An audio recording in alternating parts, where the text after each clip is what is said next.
Hey, what's up, y'all? It's Steve about to react to this vid by the 8th series. It's titled The Quickest Rise and Fall of Female Rappers. Oop. Okay, we got a few on here that apparently he's saying have fell off and they have flopped. So we're going to see what he has to say about them. Let's watch. It was a flop. Female rappers were few and far between in the early days of hip-hop, but since the late 2010s, it has become one of the most competitive lanes in music. In this video, we look at 8 of the quickest rise and falls of female rappers. Who? Kreayshawn. Kreayshawn started her career as part of the group White Girl Mob. In 2011, she uploaded a music video that would define her career. Her parents did not name her no damn Kreayshawn.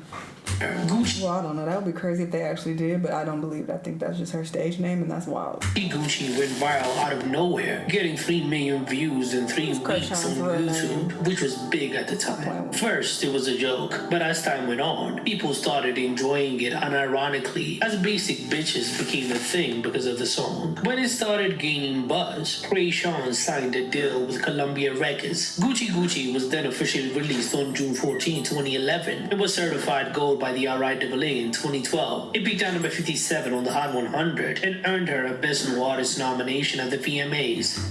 Kreayshawn's real name is Natasha, of course. It even led to her directing a music video for the Red Hot Chili Peppers. For a brief window that summer, it looked like she was going to be a Or maybe that's not her name. It's spelled a little off. But it's definitely not Kreayshawn. That's the point. superstar. She carved out a new lane in female rap, which was dominated by Nicki Minaj around that time and nobody else. She became one of the only white girl rappers to pop. She paved the way for artists like Iggy Azalea to dominate a couple of years later. She was the hipster's favorite and an internet phenomenon. She was part of that low B era of troll rap. 1 year after her breakout single, Kreayshawn released her major label debut album Something About Cray in September 2012. It had big features, but the album peaked at a disappointing number 157 on the Billboard 200, selling around 3,000 copies in its first week, which was a huge failure. She was a real internet baby who vlogged everything she was doing and had a podcast before podcasts were even a thing. But in the music front, she disappeared from the spotlight. She briefly came back in 2018 with the single Missing Kitty, but it didn't connect. Her latest project is The World's Biggest Idiot in 2021, which barely made a dent, with her videos not even getting 50k views on YouTube. Kreayshawn is now remembered as a one-hit wonder, but she was part of internet history. But she couldn't build a lasting fan base. Her rise and fall came in about 3 years.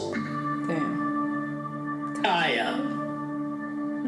Don't do Kaya. Kaya's a Kaya legend. made her mark in the early 2000s with a controversial hit My Neck, My Back in 2002. The song became an underground anthem, blowing her up in a very short time. Being known as the unfiltered voice in female rap, the song became a cultural moment, peaking at number 42 on the Billboard Hot 100, and was even in movies like The 40-Year-Old Virgin. She capitalized on the moment with her strong personality as an artist who wasn't afraid to be controversial. Her debut album, Thug Misses, came out in April 2002 and was decently successful, being certified gold in the US. Despite the huge success of her debut single, Kaya struggled to maintain mainstream momentum. Follow-up projects and singles failed to match the impact of My Neck, My Back, and she became better known for her personality and beefs than for her chart success. Industry politics. Don't trust no nigga went triple platinum in my household.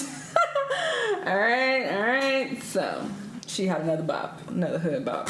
And limited major label support killed her career, but she didn't give up, consistently releasing music all the way through the late 2010s. Over the years, Kaya transitioned into reality TV and an internet personality. While she has a fan base that appreciates her authenticity, she never reached the commercial heights of her 2000s peak. Her career is a classic example of a strong debut, followed by a long career out of the spotlight. She became the poster child of getting stuck in a flop era, as her name is still being used on Stan Twitter for artists stuck in the Kaya Asylum. Oh yeah, Dreezy. Dreezy was buzzing in Chicago. before her mainstream breakthrough in the mid-2010s with the hit single Body featuring Jeremiah, which peaked at number 62 on the Billboard Hot 100. Her sharp melodic flows earned her comparisons to early Nicki Minaj, and she was being called one of the most promising young female rappers in the game. She signed with Interscope and released her debut album No Hard Feelings in 2016, which had solid critical reception, but it charted at number 101 on the Billboard 200. It was a disappointment, considering the features from big artists like T-Pain and Gucci Mane. But I've heard of her, especially because of the drama that she had with what's that little nigga name? Jacquees. Mm-hmm. However, after the initial buzz quickly died down, I'm about to call him Jaquan out of the night.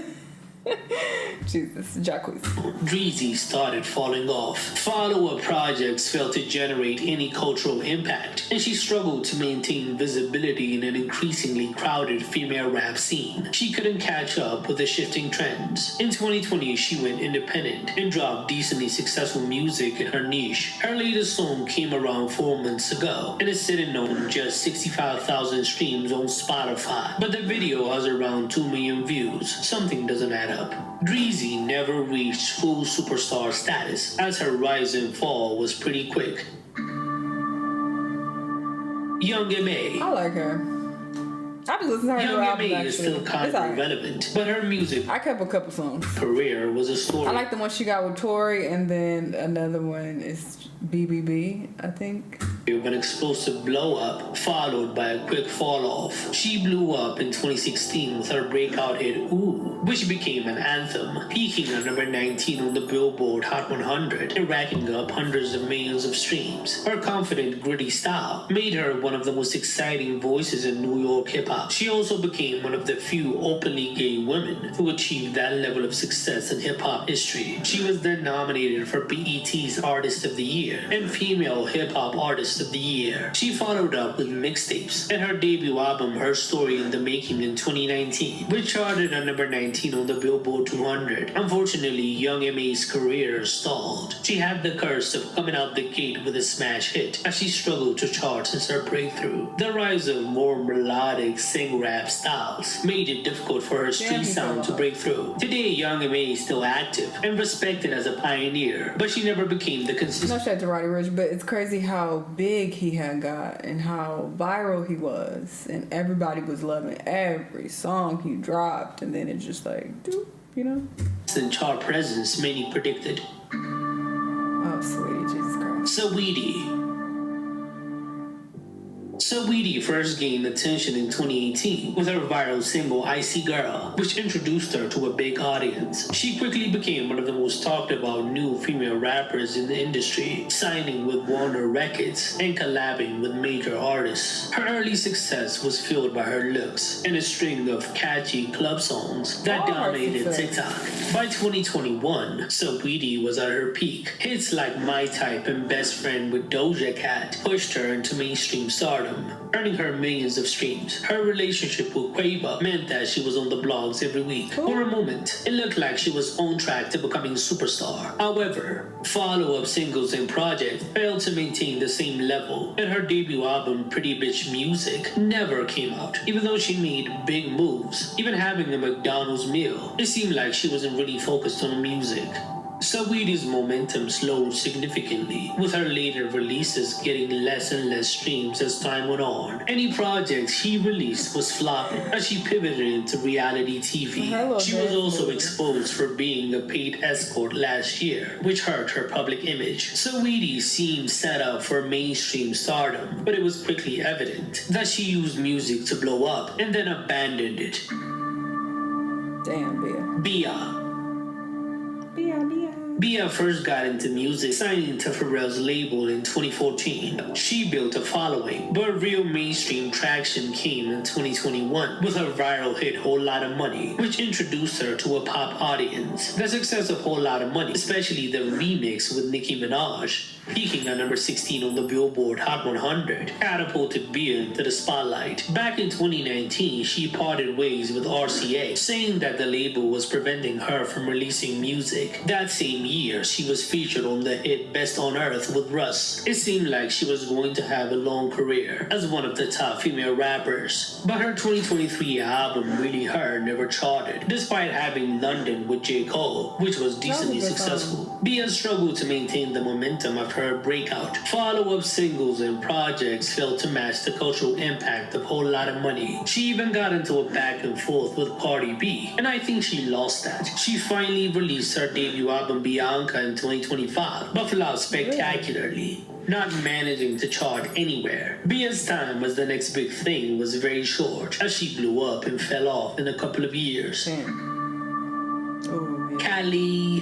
Where's she at? Why is Cali? Cali's story is one of the quickest arcs in female rap. She first got some attention in 2021, scoring a minor hit that year with becoming her first TikTok moment. Because of that buzz, she was selected for the 2022 XXL freshman class, which was big, even though the list was falling off year by year. Then on March 17, 2023, she released Area Codes, which became her biggest hit. The song caught fire on TikTok and peaked at number 33 on the Billboard Hot 100. It also reached number 38 on the UK singles chart, getting her mainstream traction. She then picked up a Best New Artist nomination at the 2023 BET Awards. She was also featured on Barbie Dreams with K-pop group 50/50 for the Barbie movie soundtrack, and it seemed like she was going to become a mainstream superstar. There was no scandal or public label feud, but her momentum suddenly died, with her new music getting zero Her locks are so fire. I love her lock hairstyles. They're so cute. attention. Her latest single came in 2025, and it sent on 500,000 Spotify streams, which is very low. Cali had a meteoric rise and was set up for stardom, but her career fizzled out quickly. I think her having a baby didn't help. I think she kind of disappeared. I feel like her career was already kind of going down a bit, and then, she kind of had to tend to her child and birth. So it's like, that caused it to really accelerate and going down. So Dej Loaf.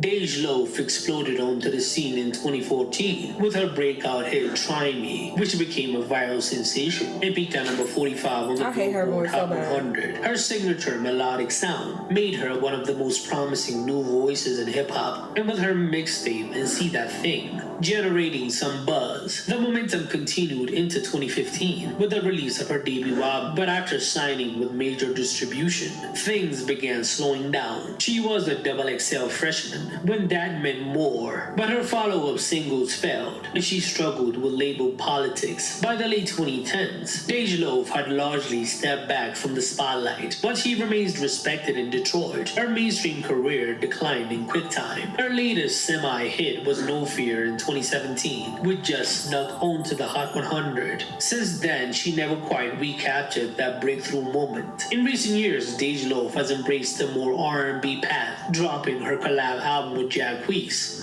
Fuck a Friend Zone 2 in 2025, which got decent attention. Her early success was when they pretending they had a thing or something for a while, I thought that was ridiculous. than a curse, as it is one of the reasons she is considered a flop. Damn. It was a flop. These people have definitely fallen off a bit, but hey, it happens. It's never too late.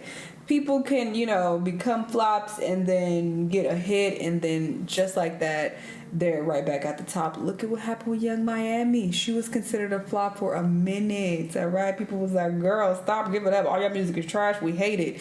And then, she came out with Spin That, and that started going crazy. And now look, she's in a position to, have a successful career. So we'll see what she does with it. But yeah, it's never too late for any of these ladies. I wish them all luck. Y'all let me know what y'all think though, and I'll see you on the next one. Bye.